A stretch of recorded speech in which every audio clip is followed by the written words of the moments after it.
안녕하십니까? 삶의 지혜와 역사의 깊이를 나누는 시간입니다. 오늘 우리는 잠시 일상의 분주함을 내려놓고 우리 영혼을 밝히는 빛과 희망에 대한 이야기를 나누고자 합니다. 오늘 이 메시지가 여러분의 마음에 깊은 울림을 주고 새로운 힘을 얻는 계기가 되기를 소망합니다. 만약 이 이야기가 여러분에게 은혜가 된다면 구독과 좋아요를 통해 더 많은 분들과 이 빛을 함께 나누어 주십시오. 여러분의 나눔은 어둠 속에 있는 누군가에게 등불을 전하는 귀한 사역이 될 것입니다. 이 채널을 통해 하나님의 평강과 축복이 여러분의 삶에 가득하기를 기도합니다. 자, 이제 성경의 한 페이지, 이사야서 60장으로 시간여행을 떠나보겠습니다. 어떤 말씀은 한 사람의 인생을 통째로 바꾸어 놓기도 합니다. 제게는 이사야 60장이 바로 그런 말씀이었습니다. 지금으로부터 수십 년 전인 1979년 5월의 어느 목요일 오후였습니다. 저는 제가 사역하던 교회 건물 뒤편을 거닐며 기도하고 있었습니다. 저는 걸으면서 기도하는 습관이 있는데 그래야 졸지 않고 온전히 집중할 수 있기 때문입니다. 그날도 여느 때처럼 조용히 거닐며 말씀을 묵상하던 중이었습니다. 바로 그때 이사야 60장의 말씀이 제 마음에 들어왔습니다. 그 순간을 어떻게 설명해야 할까요? 마치 제 머릿속에서 거대한 빛이 터져나오는 듯한 지적인 충격과 영적인 전율이 동시에 저를 감쌌습니다. 그저 글자를 읽는 것이 아니었습니다. 살아있는 하나님의 음성이 제 영혼을 관통하는 거룩하고 신적인 순간의 한가운데에 제가 서 있음을 직감했습니다. 이전에도 예배 중에 눈물을 흘리고 주님의 부드러운 만지심에 감격했던 적은 많았지만 그날의 경험은 전혀 다른 차원의 것이었습니다. 마치 안개 속에 가려져 있던 거대한 그림의 전체 모습이 순식간에 드러나는 것처럼 이 세상 역사 속에서 교회가 차지하는 위치와 목적이 폭포수 같은 깨달음으로 밀려왔습니다. 그날의 경험은 과장이 아니라 1979년 이후 제 삶의 모든 날에 영향을 미쳤습니다. 40년이 훌쩍 넘는 세월 동안 이 말씀은 제 사역과 삶의 방향을 잡아주는 등대와 같았습니다. 주님께서는 제가 읽고 있는 말씀을 통해 너무나도 분명하게 말씀하셨습니다. 이것은 지금 너희를 위한 살아있는 말씀이다. 그 주 목요일에 이 말씀을 받고 저는 주일이 오기를 탑 기다릴 수가 없었습니다. 그리고 주일 예배가 끝난 후 저는 성도들 앞에 서서 떨리는 마음으로 선포했습니다. 하나님께서 우리에게 주시는 말씀이 있습니다. 물론 성경의 모든 말씀은 항상 우리를 위한 것이지만 때때로 하나님께서는 특별한 시기에 특정 말씀을 조명하여 우리에게 주십니다. 그날이 바로 그런 날이었습니다. 저는 이사야 60장을 읽어 내려갔고 말씀을 듣는 모든 성도들이 큰 기쁨과 찬양으로 화답했습니다.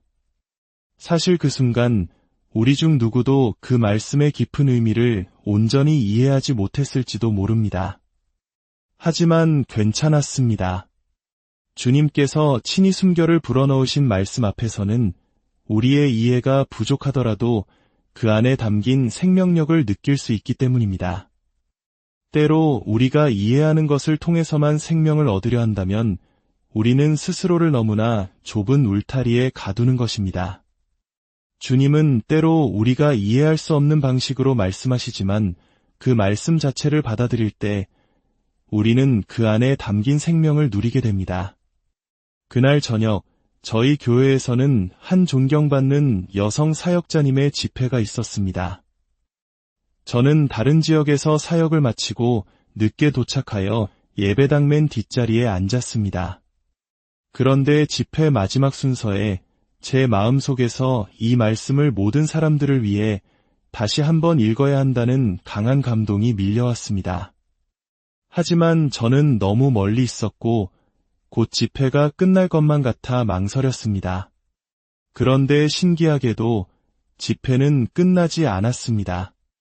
담임 목사님이신 아버지가 말씀을 이어가셨고 또 다른 장로님이 나오셔서 간증을 나누셨습니다. 마치 주님께서 저를 위해 무대를 마련하고 계신 것 같았습니다. 저는 용기를 내어 한 장로님께 다가가 제가 받은 말씀을 보여드렸습니다. 그분은 말씀을 잠시 들여다보시더니 주저없이 말씀하셨습니다. 네, 이것은 주님의 말씀입니다. 그 확신에 힘입어 저는 강단을 향해 걸어나갔습니다. 아버지는 저를 반갑게 맞아주셨고 저는 마이크를 받아 다시 한번 이사야 60장의 말씀을 선포했습니다. 그러자 그 자리에 있던 모든 사람들이 다시 한번 큰 기쁨으로 하나님을 찬양했습니다. 그런데 그때 설교를 마치고 앞자리에 앉아 계시던 그 여성 사역자님께서 갑자기 일어나 마이크를 잡으셨습니다. 그리고 이렇게 말씀하셨습니다. 바로 지난달 전국의 영적 지도자들이 모인 자리에서 대여섯 명의 지도자들이 똑같은 이사야 60장 말씀을 가지고 와서 이것이 이 시대를 향한 하나님의 말씀이라고 선포했습니다. 그 순간 제게 주어졌던 말씀의 의미는 엄청나게 확장되었습니다. 처음에는 제 개인의 마음을 만졌던 말씀이 우리 지역 교회를 위한 말씀으로, 그리고 이제는 이 땅의 모든 교회를 넘어온 세상을 향한 하나님의 계획임을 깨닫게 된 것입니다. 자, 이제 그날 제 삶을 송두리째 바꾼 이사야 60장의 말씀을 함께 읽어보겠습니다. 1절부터 5절까지입니다. 일어나라 빛을 발하라 이는 내 빛이 이르렀고 여호와의 영광이 내 위에 임하였음이니라. 보라 어둠이 땅을 덮을 것이며 캄캄함이 만민을 가리려니와 오직 여호와께서 내 위에 임하실 것이며 그의 영광이 내 위에 나타나리니 나라들은 내 빛으로 왕들은 비치는 내 광명으로 나아오리라. 내 눈을 들어 사방을 보라. 그들이 다 모여 내게로 오느니라. 내 아들들은 먼 곳에서 오겠고 내 딸들은 안기어 올 것이라. 그때에 내가 보고 기쁜 빛을 내며 내 마음이 놀라고 또 화창하리니 이는 바다의 부가 내게로 돌아오며 이방 나라들의 재물이 내게로 옴이라. 이 말씀은 일어나라 빛을 발하라는 명령으로 시작합니다.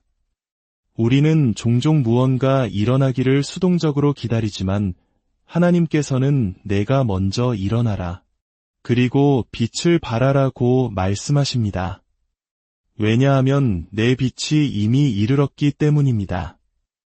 요한복음 1장은 예수님을 세상에 와서 각 사람에게 비추는 빛이라고 증언합니다. 우리에게 올 또 다른 빛은 없습니다. 예수 그리스도, 그분 자신이 우리의 빛입니다. 그러므로 우리는 다른 무언가를 기다릴 필요 없이 지금 이 자리에서 일어나 빛을 발해야 합니다. 우리가 우리 안에 주신 그 빛을 가지고 일어설 때 놀라운 일이 일어납니다.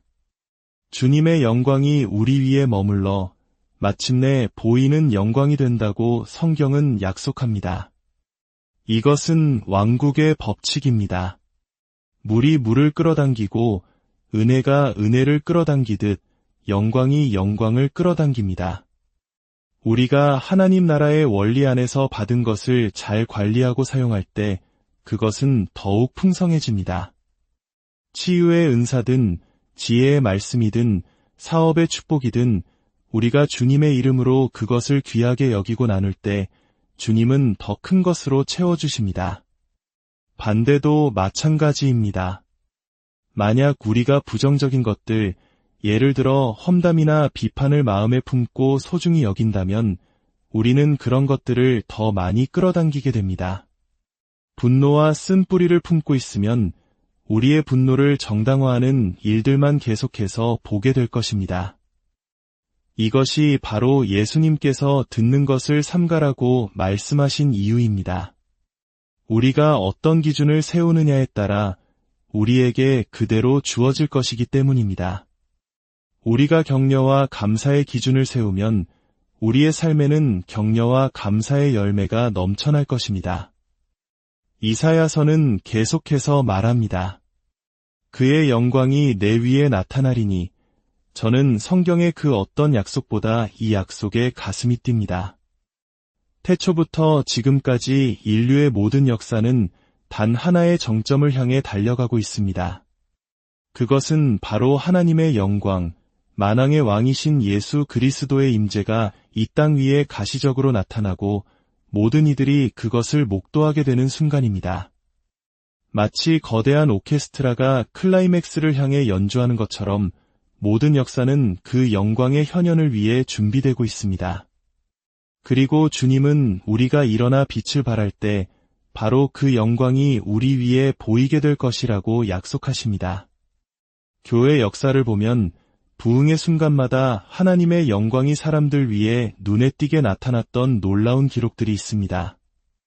20세기 초 웨일스 부흥 당시에는 전기도 없던 작은 예배당 안에서 신비한 빛이 비치기 시작하면 마을 사람들이 하던 일을 모두 멈추고 예배당으로 달려왔다고 합니다. 하나님의 임재가 눈에 보이는 빛으로 나타났기 때문입니다. 아주사 거리의 부흥 때는 예배당에서 불길이 치솟는 것을 보고 소방차가 출동했지만 그곳에는 불이 아니라 뜨겁게 찬양하는 성도들과 하나님의 임재만이 있었다는 기록도 있습니다. 우리는 어떤 신기한 현상이나 자랑거리를 좇는 것이 아닙니다. 다만 우리가 마땅히 서야 할 자리, 즉 섬김과 순종의 자리에서 일어나 빛을 발하는 백성이 되기를 소망할 뿐입니다. 우리가 그렇게 할 때 그 결과는 무엇입니까? 내 눈을 들어 사방을 보라 그들이 다 모여 내게로 오느니라. 이것은 요한복음 4장에서 예수님이 제자들에게 하신 말씀, 눈을 들어 밭을 보라 희어져 추수하게 되었도다 라는 말씀의 구약 버전입니다. 하나님의 궁극적인 계획은 단순히 개인의 구원을 넘어 사회와 문화 전체를 변화시키는 개혁에 있습니다. 이사야 60장, 61장, 62장은 바로 이 개혁의 청사진을 담고 있는 가장 중요한 말씀들입니다. 60장이 개혁의 서막을 알리는 선포라면 62장은 그 개혁의 완성을 약속하는 말씀입니다. 그리고 그 중심에 있는 61장에는 예수님께서 친히 인용하신 말씀이 있습니다. 주의 성령이 내게 임하셨으니 이는 가난한 자에게 복음을 전하게 하시려고 내게 기름을 부으시고 나를 보내사 포로된 자에게 자유를, 눈먼 자에게 다시 보게 함을 전파하며. 이 구조는 마치 고린도전서 12장과 14장 사이에 13장 사랑장이 있는 것과 같습니다. 성령의 은사와 그 은사의 사용이 온전히 기능하려면 반드시 사랑이 있어야 하듯 이사야 60장과 62장의 위대한 개혁이 이루어지기 위해서는 61장의 성령의 기름 부으심이 반드시 필요합니다. 성령의 능력이 아니고서는 위대한 약속은 성취될 수 없기 때문입니다. 1979년 5월 이후로 제 마음은 교회를 향한 희망으로 항상 뜨겁게 타오르고 있습니다. 세상이 아무리 어렵고 교회가 비난받는 순간에도 저는 결코 이 희망을 포기할 수 없습니다. 왜냐하면 성경 속에 교회의 영광스러운 운명이 분명히 기록되어 있기 때문입니다. 하나님의 최종 계획을 볼 때 우리는 비로소 어떻게 기도해야 할지 알게 됩니다. 우리는 그분이 약속하신 것 이하의 것에 만족할 수 없습니다. 이사야 62장은 이렇게 말합니다. 나는 시온의 의가 빛같이 예루살렘의 구원이 햇불같이 나타나도록 시온을 위하여 잠잠하지 아니하며 예루살렘을 위하여 쉬지 아니할 것인즉 이방 나라들이 내 공의를 무왕이 다 내 영광을 볼 것이요. 여기서 시온과 예루살렘은 단순히 중동의 한 장소를 넘어 신약시대의 교회, 즉 예배하는 공동체와 구원받은 백성을 가리키는 예언적인 용어입니다. 하나님은 교회가 온 세상의 칭찬과 찬양이 되게 하실 때까지 쉬지 않겠다고 약속하십니다. 세상은 왜 교회를 주목하게 될까요? 우리가 세상의 성공을 줬기 때문이 아닙니다. 세상이 줄 수 없는 인생의 참된 의미와 목적, 그리고 그것을 살아내는 능력을 교회가 보여주기 때문입니다. 모든 인간의 마음 깊은 곳에는 나는 왜 사는가, 그리고 어떻게 살아야 하는가, 대한 갈망이 있습니다. 사람들은 자신의 삶이 의미 있기를, 가치 있기를 갈망합니다. 그리고 교회, 즉 그리스도의 몸된 우리에게는 그 해답을 세상에 보여줄 열쇠가 있습니다. 우리는 우리 자신을 높이기 위함이 아니라 우리를 통해 일하시는 하나님을 세상이 보고 그분께로 나아오게 하기 위해 부름받았습니다. 예수님께서 말씀하신 세상의 빛과 산 위에 있는 동네가 바로 이것입니다. 어두운 밤에 빛나는 도성을 보고 사람들이 안전과 피난처와 공동체를 찾아 모여들듯 세상은 어둠 속에서 교회를 통해 소망을 발견하게 될 것입니다. 그렇다면 우리는 어떻게 이 세상의 칭찬이 되는 사명을 감당할 수 있을까요? 이사야 62장 6절은 너희 여호와로 기억하시게 하는 자들아 너희는 쉬지 말며 또 여호와께서 예루살렘을 세워 세상에서 찬송을 받게 하시기까지 그로 쉬지 못하시게 하라고 말합니다. 이것은 파수꾼의 사명, 즉 기도의 사명입니다. 우리 모두는 각자의 삶의 영역에서 파수꾼으로 부름받았습니다. 파수꾼은 문제점을 찾아내어 비난하고 퍼뜨리는 사람이 아니라 성벽 밖의 움직임을 살피고 경보를 울리는 사람입니다. 즉, 우리 주변의 필요와 위기를 보고 그것을 가지고 하나님께 나아가 그분의 뜻이 이루어지도록 중보하는 사람입니다. 그리고 이사야 62장 10절은 우리에게 구체적인 행동 강령을 줍니다. 성문으로 나아가라, 나아가라 백성이 올 길을 닦으라 큰 길을 수축하고 수축하라 돌을 제하라 만민을 위하여 기치를 들라. 여기서 성문으로 나아가라는 말씀은 무슨 뜻일까요? 바로 앞장인 예순장 18절은 내 성벽을 구원이라 내 성문을 찬송이라 부를 것이라고 말합니다. 그렇습니다. 우리가 나아가야 할 성문은 바로 찬송의 문입니다. 요한계시록에 나오는 새 예루살렘의 성문은 거대한 진주 하나로 만들어졌다고 합니다. 진주가 어떻게 만들어집니까? 조개 안에 들어온 이물질, 즉 고통과 아픔의 결과물입니다. 우리의 삶 속에서 찬송의 문은 어떻게 만들어질까요? 바로 이해할 수 없는 고난과 실망스러운 상황 속에서도 그럼에도 불구하고 하나님께 감사와 찬양을 드릴 때 그 고통이 변하여 하나님께서 우리 삶에 개입하시는 통로, 즉 진주와 같은 찬양의 문이 만들어지는 것입니다. 우리가 그렇게 찬양의 문을 열 때 놀라운 일이 벌어집니다. 그것은 단지 우리 개인의 문제를 해결하는 것으로 끝나지 않습니다. 우리가 드리는 평화로운 찬양이 어둠의 권세에게는 가장 강력한 영적 전쟁이 됩니다. 평강의 왕이신 주님께서 사탄을 우리 발 아래서 속히 상하게 하실 것입니다. 우리의 초점은 악마가 아니라 평강의 왕입니다.